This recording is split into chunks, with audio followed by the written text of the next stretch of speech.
Hello दोस्तों, नमस्कार। स्वागत करते हैं अपने यूट्यूब चैनल में। और देखिए, आज की इस वीडियो में अच्छा प्लॉट लेकर आए हैं, बेहतरीन लोकेशन का। देखिए, 24 बाई 47 का ये प्लॉट है। कॉर्नर का प्लॉट है, दो साइड से रोड है। प्लॉट के पश्चिम रोड पड़ेगा और एक उत्तर है। और देखिए, जो रास्ता आया है मेन, उससे मात्र ये बाउंड्री वाला प्लॉट छोड़ने के बाद ही, और देखिए इसका रास्ता कितना चौड़ा है।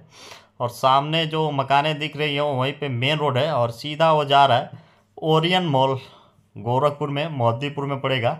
जस्ट उसके बगल में ये रास्ता जाके निकल रहा है। तो अच्छे लोकेशन का यहाँ प्लॉट है, तत्काल ready to move resale plot है। और रीसेल प्लॉट आपको पता ये होगा कि महंगा ही मिलता है, सिटी में है एकदम बिल्कुल। यहाँ से आप मान के चलिए 100 कदम आगे बढ़ेंगे तो मेन सिटी में आ जाएंगे। आपको यहाँ पे रेडियंस होटल भी है। और देखिए ओरियन मॉल, जो बहुत ही आज के आकर्षक बनाया गया है। लोग बहुत ज़्यादा आते हैं यहाँ पे देखने के लिए। थिएटर भी है। देखिए, यह सीधे चलते हैं एकदम मेन ओरियन मॉल के बगल में निकलते हैं।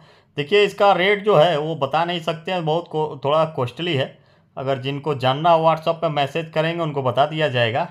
क्योंकि बहुत लोगों को सुन के रेट थोड़ा प्रॉब्लम आ जाता है और कमेंट में उल्टा सीधा करते रहते हैं, तो इसीलिए बताया नहीं जा रहा है। जिनको जानना है वाजिब रेट, तो व्हाट्सएप मैसेज करिए, आपको तुरंत बता दिया जाएगा। आपको पसंद आएगा तो आगे बढ़िएगा, नहीं तो जय श्री राम। और हमारे चैनल पे बने रहे, एक से एक मकान और ज़मीन का प्लॉट